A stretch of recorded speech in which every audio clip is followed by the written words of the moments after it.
Hey everyone, in this video we're going to be taking a look at the problems for chapter 7, and we're going to do the discussion question, the DQ, QS, EX, and the problem tabs here in our homework. And so you can watch a separate video to analyze, see the walkthrough of the rest of the problems here. But in this video, we're going to focus in here.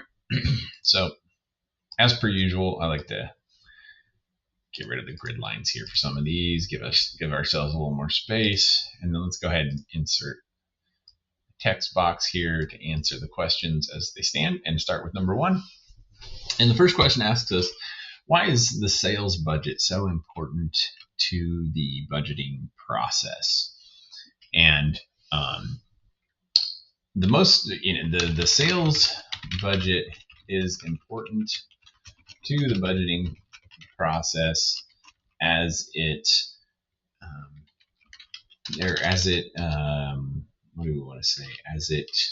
determines the amount of expected sales over a given period, which then drives the purchasing / production levels needed, and as well as the related sales and administrative budgets. So that's pretty much it. I mean, really, the sales, is key to everything, because if you have a small organization with a low number of sales, you're going to need a smaller overall administrative structure and sales structure, but then also just less purchases, etc. And so that's kind of the source of any business endeavor, is how much business activity are we going to have? How much processing, are we going to have to do in terms of running our business, etc. So, okay, let's look at the second problem here. Identify at least 3 roles that budgeting plays in helping managers control and monitor a business here. So let's go ahead and again insert a text box. And as far as budgeting, let's say 3 ways that budgeting assists in management and control, management and monitoring of a business include: 1, communication of overall plans to employees. Because when we set the budgets there, that kind of describes our game plan of the business in general, and what we expect to happen, essentially, and that gives some structure to employees' overall roles and what to expect coming down the pipeline, and just helps kind of drive the overall activity of the organization, which is made up of the employees. Another way that it helps is through the coordination of activities in different parts of the organization. And we talked about this in the chapter when we described the collaborative budgeting process, or participative budgeting process, I believe as we called it there, where we have different individuals from different parts of the organization all coming together to give input into the organization and the business plan, and then how that those individual components of the organization are going to be affected by a business plan, or collaborate to accomplish a given plan or strategy and goals, etc. And so that's through this budgeting process, we're bringing people together from across the organization to achieve a common goal, essentially, right? And we're taking everybody's feedback and perspective into account in order to create a plan that is best situated to, at least as well as you can. I mean, it's there's pros and cons, gives and takes between departments. There's a finite number of resources, so it just allows that organization of strategy and departments, etc., to occur. so that the overall cooperation between departments and coordination between departments happens in the most efficient way possible to achieve the goals. And let's say number 3, the budget provides, say, the provision, or let's say, how do I want to say this? How about development of benchmarking and variance analytics, which help managers and employees, how do we want to say this, assess performance, just performance, probably a business of processes, employees, etc. Right? And if the budget is excessively varying from reality, then either the budget needs to be revised or something is not happening as per expectations of the managers of the business when they develop the budget and the business plan. And that might require some deeper dives to understand, the source of that variance. But you might need to enhance some processes. You might need to reconsider your human resource, whether the employees you have are able to accomplish those goals and budgets, etc. Whether some training needs to occur, so there's any number of different outcomes that can happen from finding out that a budget is not meeting actual results. Of course, we would always like budgets to match up well and goals to be achieved and all that kind of stuff. And maybe that is the case, but the development of the budget in general is necessary so that we can even gauge whether, plans are being accomplished, essentially. So those are 3 ways that the budget can help us kind of get dialed into achieving our goals and allocating resources and collaborating between departments to do all those things. Okay, number 3, it says, what is a cash budget? And why must operating budgets and the capital expenditures budgets be prepared before the cash budget? So let's go ahead and put a text box in here. And let's say, so in general, a cash budget shows the planned cash receipts and cash disbursements for each budget period. That can be any time period, usually maybe monthly, quarterly, annually, weekly, possibly. And this would including any loans to be received or repaid. And we've kind of seen that in some of the problems we worked through. A lot of businesses have, for example, an open revolving line of credit with a bank where funds can be borrowed at any time and then paid back just to support operations and basically fill in any gaps if we have timing issues in terms of cash receipts and things of that nature, just to help us smooth out operations so that we never find ourselves in a situation where we are waiting for some cash payment to occur and we don't have enough cash on hand.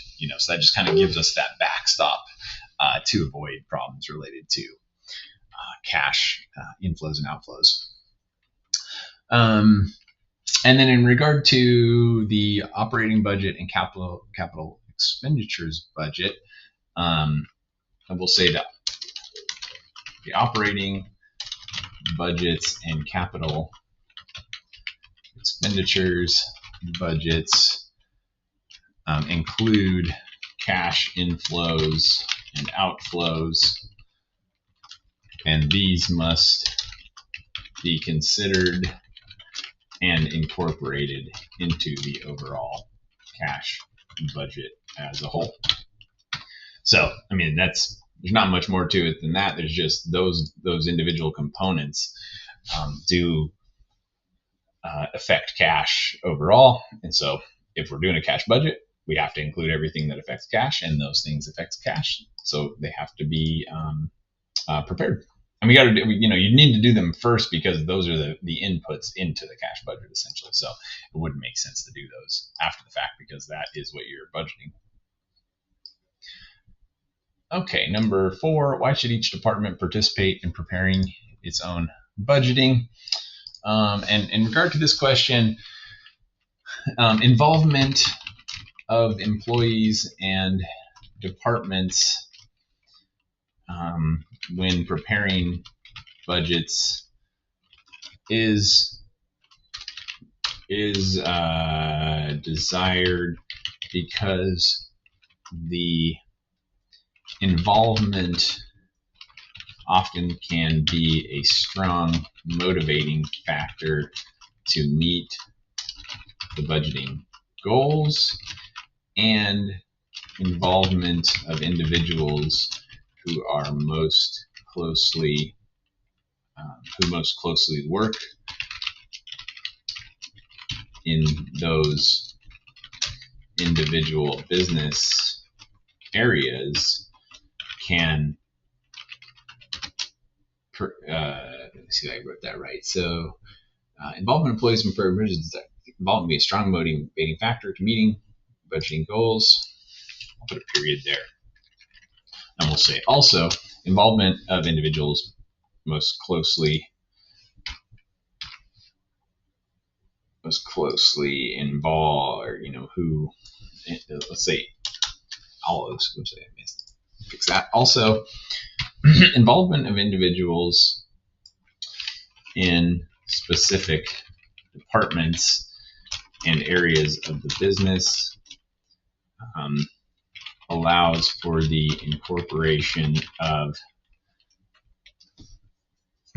those individuals' unique knowledge and perspective in order to develop a budget that is, let's call it, holistic and realistic. Because if you are having the accountants, for example, as the only ones doing the budgeting, and they might not fully understand the production process, for example, they might make some assumptions or some goals that are not realistic or that are missing some key information to be more effective. So the holistic nature of it is just including as many individuals as possible. I mean, we don't want to have every single employee in the entire company sitting in a meeting to develop a budget necessarily, but having as many of the managers, who oversee those types of departments, maybe those managers are out talking with the employees, gaining insight, and then they can bring that insight that they've gathered to a smaller group who will then develop the budget together so that you can be as holistic as possible when you're developing business plan and budgets, etc., and taking into account as many perspectives, so on and so forth. And I mean, I'll just leave it at that. But another thing to note here is if you don't involve individuals in the development of a budget, and you have accountants or something that develop budgets that are unrealistic or don't, are not holistic and don't take into account those perspectives, that's a demotivating factor, and it can lead to some negative outcomes where individuals feel like they're being held to unrealistic expectations. They feel like their input's not being considered or cared about, and that can lead to some negative consequences where your employees are disgruntled. Okay, number 5. Carefully read Appendix 7A. It has important knowledge. So what is the difference between production and manufacturing budget? So we've kind of looked at some of this, both in the book appendix and then in our class problems. And a production budget shows the number of units to be produced. And that's kind of our starting point. And then based on the number of units to be produced, we can then develop detailed budgets for direct materials, direct labor, and factory overhead. So that's pretty much it. I mean, we need to initially develop, production budget is just kind of our high level goal. Here's our plan. Here's how many expected sales we're going to have. And so based on that, not just the sales, but also what kind of overflow, backstop, inventory, how much inventory do we want to keep on hand outside of what we expect to sell. So we always want to have some units, in our warehouse, etc. And then once we know the number of units to be produced, like we said here, then we dive in and say, okay, if we're going to produce 1,000 units, that's going to require this much direct materials. That's going to require this much labor to produce those units, factory overhead, so on and so forth. So the production budget is just really that overall driver. And once we have that in hand, then we can start to develop out those more detailed underlying subsidiary budgets that will allow us to produce those number of units. All right, let's go on to the next tab here. Okay, so our quick studies section here. So we've got this first problem that says Johnson Manufacturing Company, we've budgeted 30,000 direct labor hours. The budgeted cost formula for monthly manufacturing overhead is $16 per direct labor plus 65,000. What is the manufacturing overhead budget for March? So pretty easy one here. I'm just going to write out the individual components. We have 30,000. I'm just going to say DL hours, direct labor hours. And then we've got $16 per DL hour. And that's in dollars. And so if we multiply those together, that gives us $480,000. And then it tells us finally that there's a fixed component. And we could say like this would be the variable component, and then we'll say DL cost, and this is kind of the fixed amount, 65,000. That's regardless of direct labor hours, so we have to add that piece in. Maybe that's like the supervisor or something. And that brings us to $545,000 of total labor costs. So not, any kind of rocket science or crazy math or anything, but just requires us to make sure that we're reading through the components and analyzing those effectively. Okay, number 2 says beginning finished goods inventory is 10,000 units. We expect to sell 60,000 units, and the desired ending finished goods is 12,000 units. Typo. What number of units should be produced? And so again, we just kind of need to break down the factors here. So the first thing, let's say units to be sold. It's kind of funny. There we go. Units to be sold. And then let's add desired ending inventory.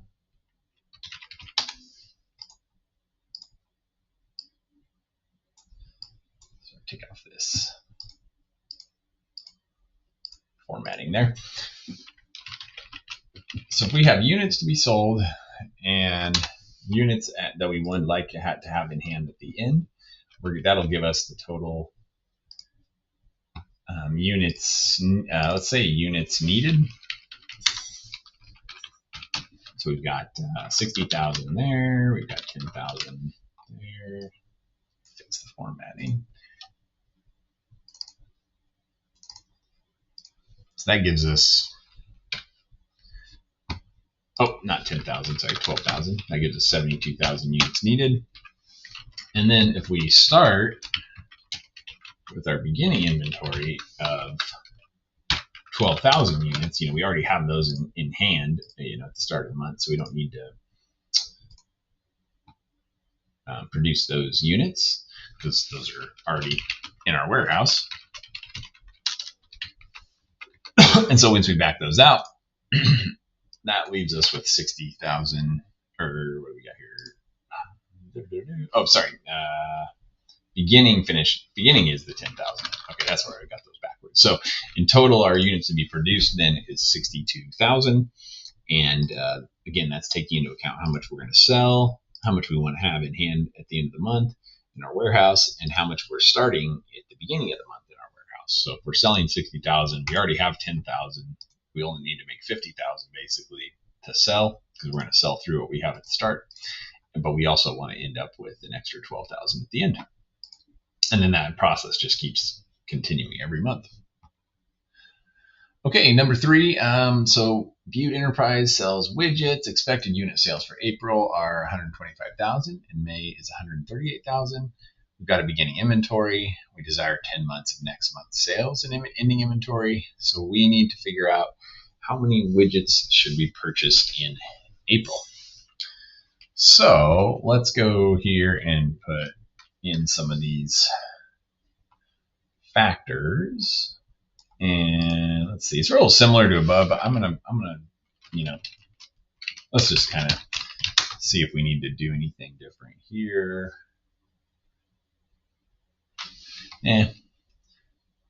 Let's just take, I'm gonna steal this and paste this in because it's really the same, real similar.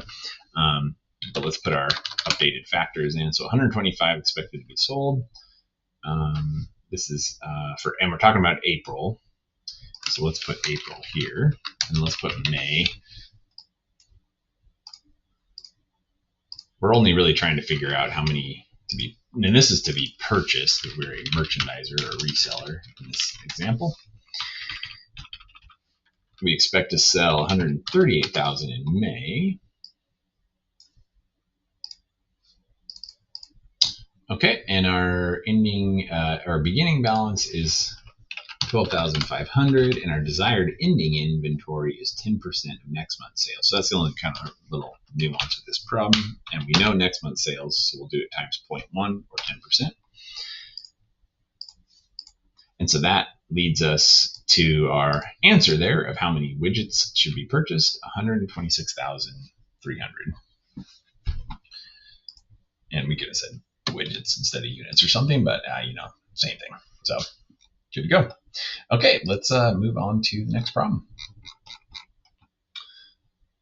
So our EX problem here tells us, and let's look at number 1 here first. Give ourselves some space. And this problem says we have the budgeted following cash receipts and disbursements for the 3 months of the year, so January, February, and March. And according to a credit agreement with the bank, we need to have a minimum balance in cash of $20,000 each month. And we can borrow up to $160,000 at an annual interest rate of 12%, paid on the last day of each month. Company has a cash balance of $20,000 and a loan balance of $40,000 at January 1. So we need to prepare our monthly cash budget for each of the first 3 months. And again, we have cash receipts and disbursements here. And we've got a little check figure here, so that'll help us. And so let's do our cash budget. So the first thing we want to have in our cash budget is a beginning cash balance. Then we want to have cash receipts, inflows.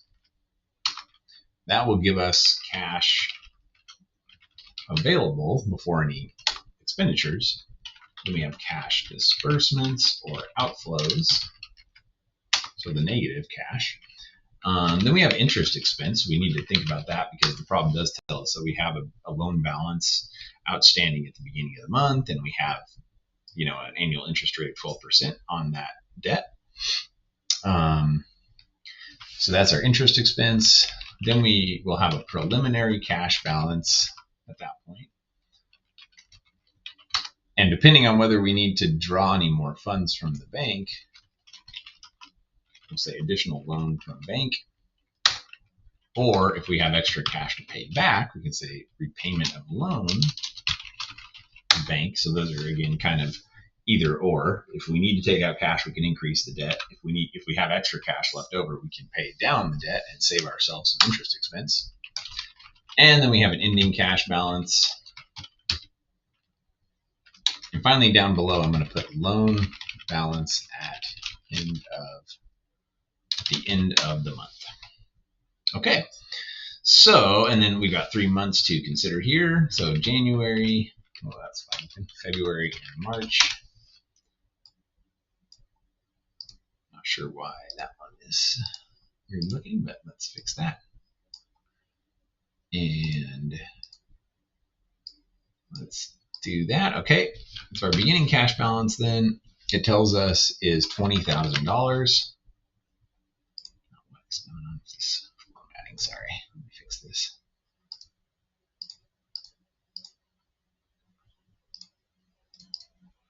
Okay, so we start with $20,000. It says we have expected cash receipts of $539, and so if we add those together,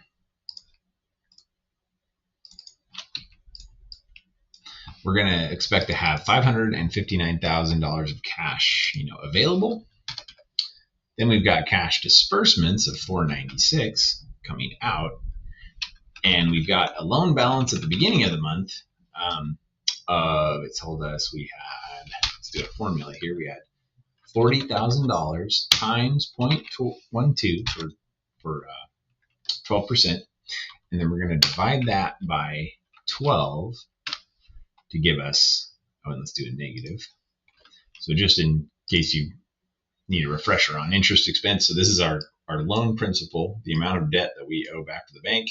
This is the interest rate that we're paying annually, 12%. So that gives us a total annual amount of interest that would have to pay. And then we can divide that by 12 to get a monthly amount of interest there. Okay, so if we add our inflows and outflows together, add a little formula there, make it easier for us. That tells us that we expect to have $62,600 at the end of the month. And since we have over the minimum cash balance of $20,000, we can pay back our loan. And we have $40,000 that we had outstanding from the loan. So let's pay down that $40,000. Oh, so not additional loan, but repayment. And then if we add those together, we have an ending cash balance of $22,600. Again, I'm going to just carry our formula over. So remember that this is kind of an either or. Do we need to take more of a loan, or can we pay our loan back? And so in this instance, we've paid our loan back down to zero at this month. So we have a zero loan balance. So that's cool. Generally, we'd prefer not to have any loan balance because we have to pay interest if we are borrowing money. Okay, and then our beginning cash balance just carries over from the prior month. So again, I'll just move that over. We can see that our check figure is checking out. That matches, so that's good. And then we can just link the cash receipts in, our cash disbursements in. There's no interest expense, remember, because we have no outstanding loan balance at the beginning of the month. We don't need to borrow any cash. We're good to go. And that's what we expect, an increase there from month to month of, looks like about 50 grand. So cool. And again, let's do the similar thing. Cash inflows in March, cash outflows of 520,000. Now that brings us down to 15,600. So this is the instance where we'd say, oh shoot, okay, we're under our minimum balance. So we need to take, we need to bring it up to 20,000. So we need to borrow $4,400 from the bank. And now we've got a $4,400 loan balance at the end of the month. And then we could say, next month we're going to owe, if we have the next month to analyze, we would owe, again, well, that'd be the annual. So the amount outstanding of debt times 12%, and then divide that by 12, we would owe $44 of interest in January, February, March, in April. But that's just at the end of the month we do that draw, and so the interest expense would be next month. So that's our breakdown for problem 1, and let's take a look at problem number 2. Okay, so let's clean this up a little bit. And that was answer for number 1. And then number 2 here is going to require us to make a cash budget and a schedule of cash collections, etc. And so it tells us that we've got the following information. For this company, we should show expected cash receipts and disbursements for each month and the cash balance expected on July 31st. And then we've got kind of a breakdown like we've seen of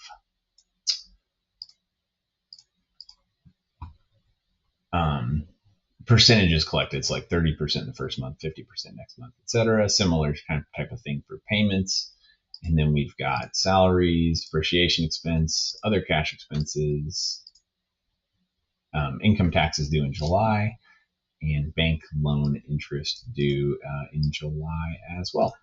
Okay. Okay, so let's give ourselves some room. And we kind of did something similar in class, individual problems with receipts and disbursements. And so if you remember from that process, one of the ways that at least I like to show this is to list our months out both on the headers and on kind of the side over here. Then we can put expected sales. Well, let's just put sales. That'll be fine. Make this into kind of a grid here. Okay, so total sales in May, it tells us, is 1.7 million. I guess that's actual. We're looking at July as our budgeted month. Okay, total actual sales in June was 1,200,000, and then July is 1.4 million. Cool. Okay, now here's where we need to figure out how much cash we're going to collect from these sales, because they're not all cash sales, right? They're accounts receivable. We're going to ignore the fact that we have uncollectible accounts, and we're going to have 30% first month of the sale, 50% in the following month, and then 20% after. So in May, like we just said, we're going to collect 30% in the first month. We're going to collect 50% in the next month and 20% in that final month. You can see, if we did our math right, that our total over the 3-month period should equal to the total sales. So yeah, 1.7, 1.7. So we did that right. And that's good. Okay, and then similarly, I guess I don't really need to check for these other months because we're not even going to see the full amount of sales collections from those. But we're going to do the same breakdown with 30% in the first month, 50% in the second, and then for July, similar thing with 30% there, just in that first month of July. So we add all of those together for July, and we get 1,036,000. So we'll call that total expected cash receipts. Cool. And then I'm going to take this similar budget and just paste this in, and we're going to say payments for purchases, and let's delete some of this out. I'm going to leave that total expected cash payments. So in May, we expect payments, and we're doing 90% in the first month of purchase, 10% in the following month. So just 2-month breakdown instead of 3, like for payments or receipts. And so we've got June of 620,000, July. Okay, so we're just looking at June and July. Yeah, and that makes sense because it's only a 2-month period for purchases or some payments. So 620,000 in June, and then 790,000 in July. We can delete out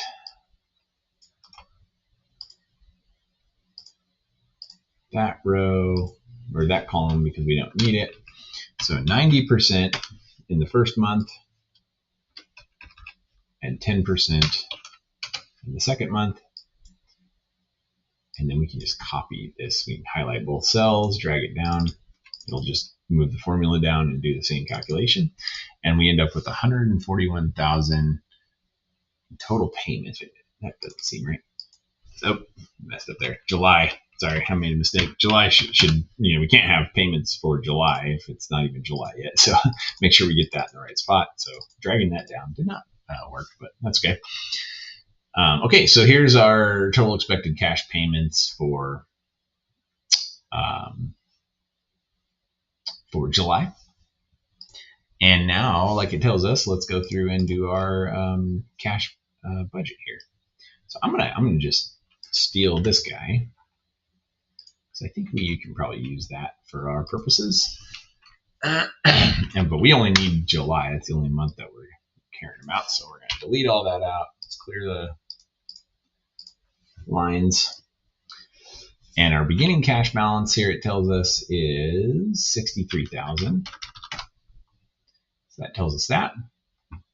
So our receipts are going to be 1.36 million. So then cash available becomes 1,423,000. Okay, and then our cash disbursements are going to include a number of things. So I'm going to add some rows here. I'm going to delete out interest expense because I don't think that's one of the cash outflows that they mentioned above. So let's say merchandise purchases. So we can just hide, detailing these out makes it a little easier to see them all individually. So we expect 773,000 for merchandise. It tells us that we're going to have outflows for salaries of 220,000.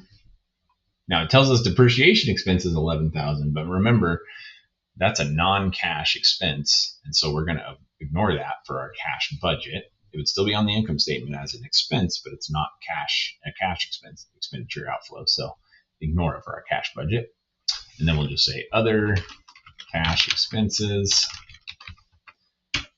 will be negative 230,000. Income taxes that are going to be paid, 50,000.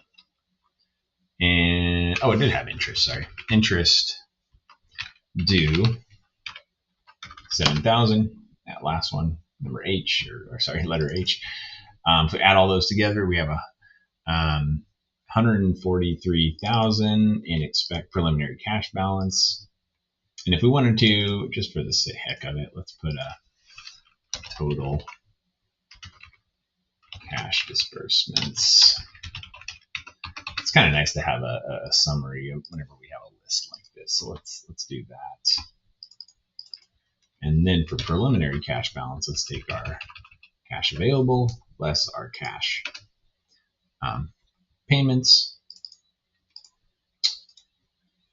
I'll just add a little space in here. Just clean this up a little bit. Okay, so preliminary cash balance taking into account the inflows and outflows is 2. Wait a minute, what did I do wrong here? Oh, that's this plus this item minus on the disbursements. Negative, giving me a positive. So that's going to show us that we have 143,000 in our preliminary cash balance. Yeah, and I don't think we have any real information about needing to maintain a minimum cash balance that it told us, or any line of credit or anything. So really it's just asking us to prepare the cash budget. So we expect ending cash to be 143,000, and that's the ending point for the problem. So there's our answer.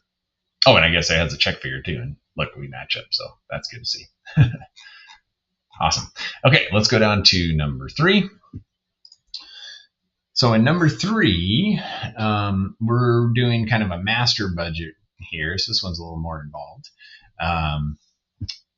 And we've got use the estimates to answer each of the following questions. And as it mentions here, and how it is kind of for these master budgets, is that the questions build on the question before. So you add these are all kind of additive, and you have to do all of them to get to your final result.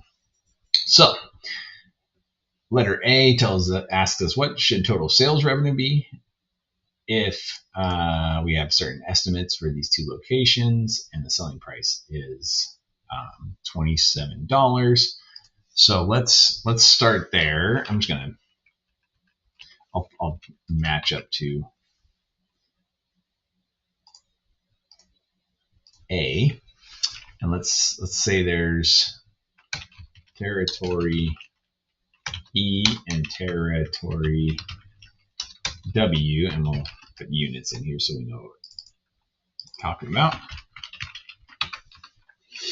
And we have 50,000 and 100,000.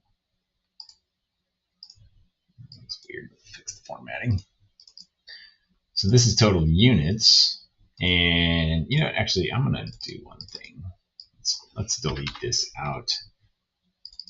So you double click in there and then delete those, and let's do it like this. Let's say units, and then unit price. Jeez, fix a lot of formatting here. Okay, so unit price is 27 per unit. So we're gonna get total sales budget, or we'll just say sales budget. The total will be the total when we add them together. Let's do a total like this. So we expect,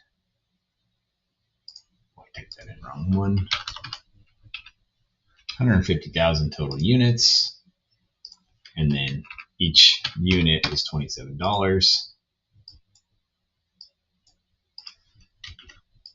Copy that formula over. Okay, so we expect total sales of $4,050,000, and that's our total sales revenue as expected.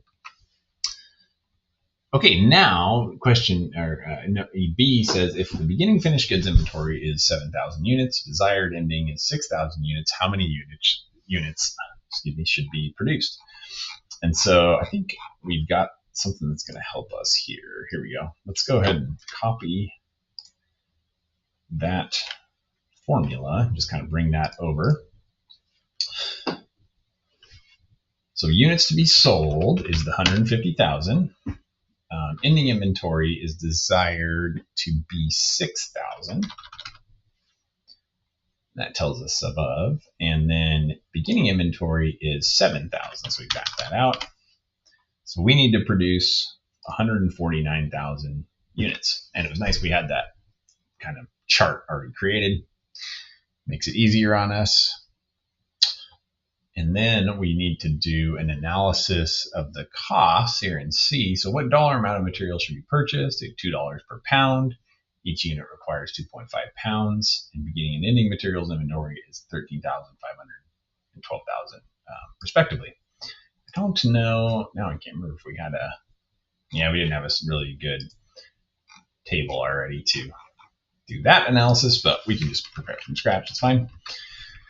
So let's start with units to be produced, which we have right here above, 149,000.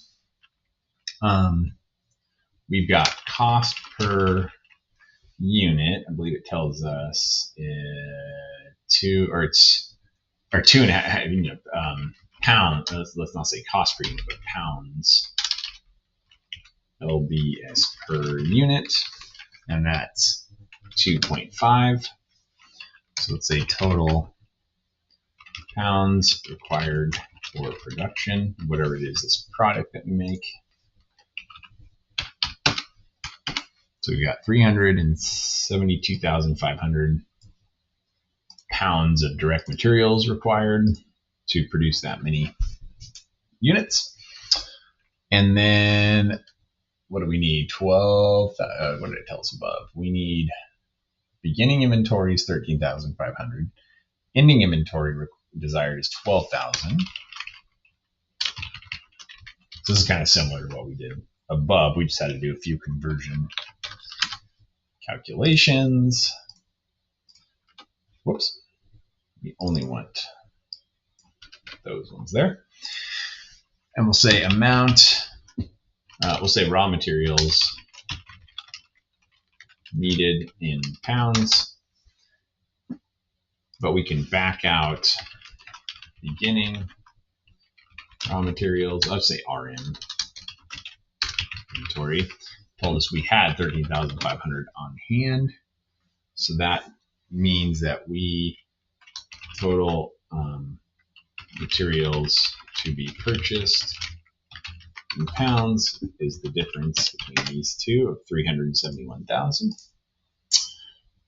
And then finally, we've got price per pound, which tells us $2 per pound. Yeah, okay, that's helpful.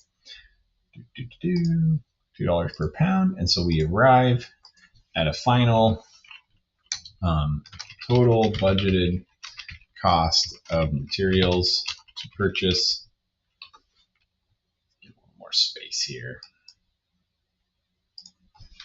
Take our total number of pounds times dollar per pound leads us to $742,000 needed to accomplish that. Our production at 149,000 units. All right, we're getting close. Now we're on D. So now we're going to look at direct labor, which is a little less involved. Okay, so units to be produced start, at the same place, and then direct labor hours. So how much direct labor if each unit requires half an hour at hourly rate of $11? So units to be produced. Let's say DL, direct labor hours per unit. It's 0.5, so a half hour. Total direct labor, and we'll just multiply those together. Maybe we'll say total direct labor hours. That might be good to specify. Okay, and then direct labor per hour is $11. So we'll say direct labor hourly rate, $11.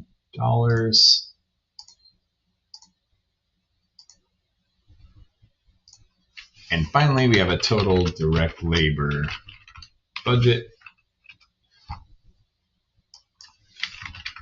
And we'll say budget dollars. Just take your $11 per hour times the total number of hours, and we end up with 819,500. Okay, and now the last section here, E, says how much overhead should be incurred if fixed manufacturing overhead is $45,000 and variable overhead is $1.30 per direct labor hour. So we know how many. Let's copy this down. So total direct labor hours. Now we've got manufacturing overhead per direct labor hour. Told us above was $1.30. That's dollars. And then that'll give us a total variable manufacturing overhead. Jeez, just trying to make my capitalize there. Okay, so the total variable portion of overhead is $96,850, and then the fixed manufacturing overhead is $45,000.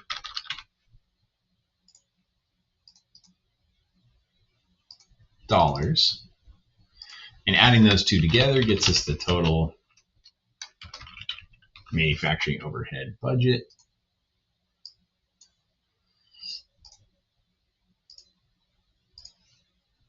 And that total is $141,850. And so that's doesn't necessarily say it on here per se, but remember, if we wanted to add to come up with our total production budget, then if we were producing this many units, we would add all three of those components, and that would show us to be 1.7 million in total, including the direct materials, direct labor, and overhead. But the problem just tells us to stop at E and just calculate that out. So those are the pieces there. Okay. Awesome. So that's the last problem on the EX tab, and we just have one more tab to work through, and that's the problem here. So let's get started. Okay, here on our problem tab, let's look through this one here. A lot of words. So let's figure out what we're supposed to be doing. So in this problem, it's asking us to prepare a cash budget for April, May, and June for this company, show supporting calculations, and write a quick explanation as to why the bank should grant the loan to Sintances. That's spelled incorrectly. What the heck just happened? Sintances. Come on. Okay, so just out of curiosity, let's do a spell check. No, everything else is spelled right. Okay, that's good. Okay, so during the last week of March, we're approaching the bank for an $80,000 loan to be made on April 1st, repaid on June 30th, interest rate of 12%. Total interest cost for that would be $2,400. We're going to increase the store's inventory by $120,000 in April. We need to take the loan out to buy the products. And our bank's loan officer, we want some information about whether we plan to have the capacity to repay that loan. So the bank is asking us to forecast our June 30 cash position. And then we've got some information about cash. So we're expecting a beginning balance of $6,000. Here's some accounts receivable and accounts payable. And then we've got budgeted sales, purchases, and cash disbursements here. Operations began in March. March sales were $360,000, purchases $200,000. Okay, budgeted April merchandise purchases include inventory increase. All sales are on account. So we got 25% collection on sales in the first month or the month of sale, 45% in the month following the sale, 20% in the second month, 9% in the third, and remainder is uncollectible. Applying these purchases to the March credit sales, for example, shows that $162,000 is in April, $72,000, $32,000. Okay. All merchandise is purchased on credit, 80% paid in the month following the purchase, remaining 20% the second month. And then it kind of gives us an example there. Okay. So we need to prepare a cash budget for April, May, and June, show supporting calculations, etc. Okay. So let's go here. Where do we want to? No, to our exercise tab. And let's copy this. I want to try and use as much as we can so we don't have to reinvent the wheel quite as much. We've got April, May, and June. And then let's copy the April, May, and June. Make those come out good. Okay, so our beginning cash balance, it told us was, what did it say? $6,000. So $6,000 will go there. Let's just delete all the rest of this stuff out for now. And we've got a preliminary cash balance. And then I'm going to actually also do one tweak here. Let's add these parts.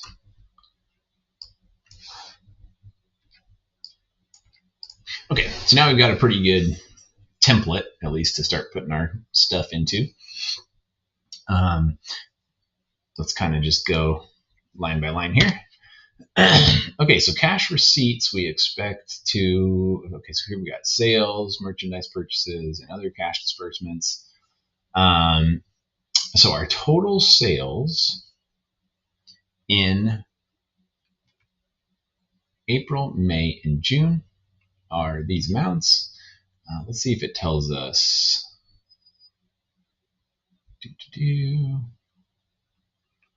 Okay, all sales are on account. To the March, April. So, okay, so here we had 162,000 of sales. Did it tell us that? Where did it tell us that? Oh, here it tells us there. Oh, sales were 360, purchases were 200,000. Okay, so let's do a little March, April, May, June. Oh, you know what? Let's go back and steal this guy. Because I think we might benefit from having this kind of a little breakdown here. But let's go ahead and add a column, and let's say March, April, May, and June. Okay. And just kind of clean this up. Okay, and then as far as we're going to need an extra.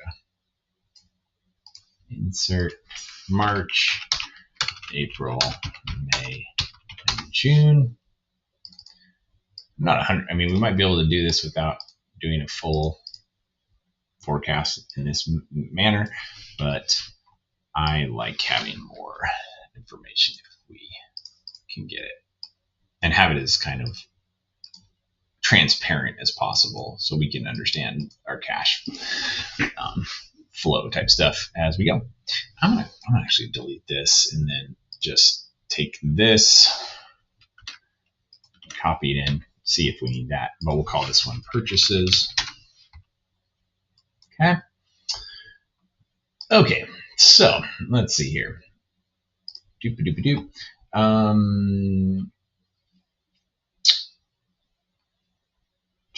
162,000 of the March credit sales.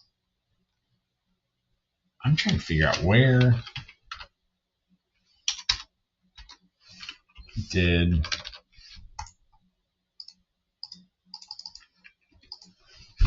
162,000 of the March credit sales, because this tells us.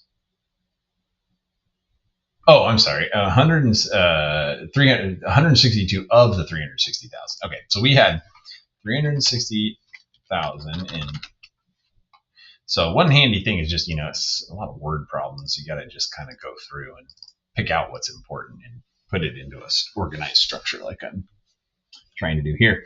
So 360,000 sales in March, and that told us there. Purchases were 200,000 in March. And let's just format those. And then in April, we expect 460,000, 625, and in June, 755,000. Merchandise purchases, April's 445,000, and 75,000, and 456,000 in June.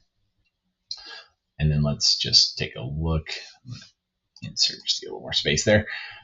So again, what did it say? It said that we get 25% in the first month, 45%, 20%, and then 9%. So we expect 45% in the first month. Or no, I'm sorry, 25% in the first month. Was it 100% collected in April? Oh, okay. And then, yeah, so that was 25% in the first month, 45% in the following month,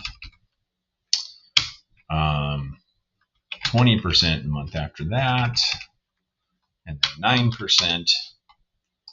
That sums up to 356,400. So we think that 3,600 is not going to be collectible. So the difference between total sales and then what we expect for cash receipts. So we have the 25%, 45%, 20%, and 9%. And let's just do the same thing across here. So first month, 25%. Second month, 45%. Third month,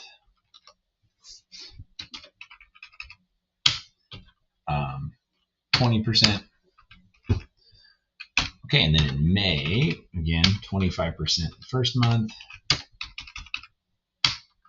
45% the following month there, and then finally for June, just that first month is, whoops, that didn't work, is 25%. Okay. So here's what we know. This was, business started in March, essentially, right? So this is, in essence, all of the activity that we can expect from a cash flow perspective over these months as we go. Okay. And then purchases, we say merchandise 80% is paid in the following month and then 20% in the month after that. So for example, 200,000 of our March purchases, 160,000 is paid in April, so that's 80%, and then 40,000 in May, because that's the 20%, and then nothing after that. So let's do the same thing for April. So in the month after purchase, it's 80%, and then 20% following. And then for May, we're going to pay the 80% in June, and then there's nothing for June because that's all going to be paid out, in July, essentially. So let's just copy this and paste it in here. Okay, so we got sales and we got purchases, and we're doing pretty good. Okay, so based on this information, then we've got a beginning balance, and now we can go up and say in April we expect 277,000 of cash inflow, receipts. That gives us 283 when we add together our beginning balance. And then let's go through and include our payments for merchandise in April. So that's going to be 160,000. And we've got, let's do it negative as well. Keep with that formatting. And what else does it tell us? It tells us that there's some other, up here we've got some other stuff going on. So we got payroll. So let's just leave that saying salaries, and we'll take the payroll. We've got rent. Other cash expenses. Might need to update those as we go, but let's just do this. So rent and other cash expenses. No other interest due. Okay, so our total cash disbursements then is 336,000. Excuse me, and then that leaves us with the preliminary balance. Uh-oh, are we negative? Yeah, negative 53,000. So we're going to need, I think, so we said, so we're going for an $80,000 loan, right? So that's where we get a loan from the bank, additional loan or just original loan, basically in this instance, and have an ending loan balance of $80,000. Okay. So here we are at the end of the month with 27,000, and then again that carries over. And let's go through and we've got this linked up to April, so we can just kind of drag that formula across.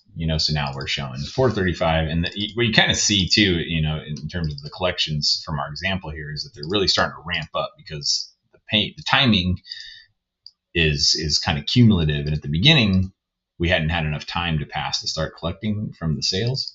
But if we forecast out now in June, we're collecting money from all previous 4 months of sales. Okay, so we can drag that across as well. So that just brings over our totals there. Then we've got salaries. So again, we can just drag that across as the value and power of Excel, and things being in a good draggable formula type forecast. 18,000, 15,500. So luckily our other cash expenses went down a lot. So that's helpful for getting our cash balances up. Okay, so here's our preliminary cash balance each month. And then we had that. We have cash. Our loan balance here, 80,000, and then it tells us that we are going to repay the loan on April 1st. So we're taking the loan we're paying back on June 30th. So at the end of June, we pay this down to zero. So we'll have no, and as long as we have, the amount to actually pay it back. And then the one thing we need to incorporate additionally, though, in April is the payment of interest. We're going to repay it on June 30th, and there's the interest cost of $2,400 that comes into play in June. And so this will be our ending balance. We borrowed the money, and we increased our cash balance. And 61,750, and yeah, I think that's basically everything. So we got to do this kind of waterfall technique, they sort of call it, with the collections as they go across months.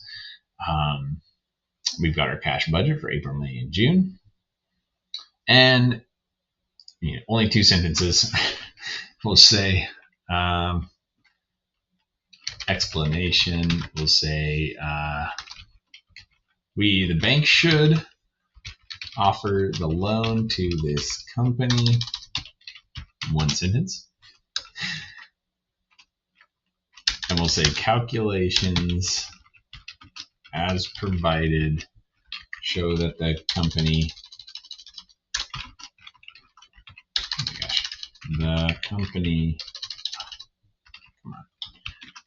will be able to repay the loan without issue.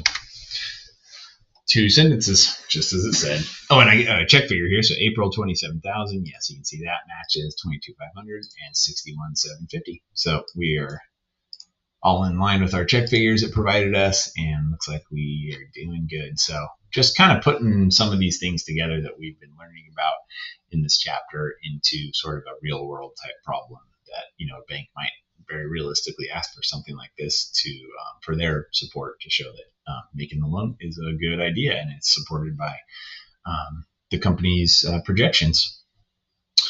All right, so these other tabs are just other stuff, not necessarily homework problems, but that brings us to the end of this part of the section of the homework, and hope that was helpful for everyone. If you have any additional questions, of course, reach out or ask in class, and I will talk to you all soon. All right, bye everybody, have a good one.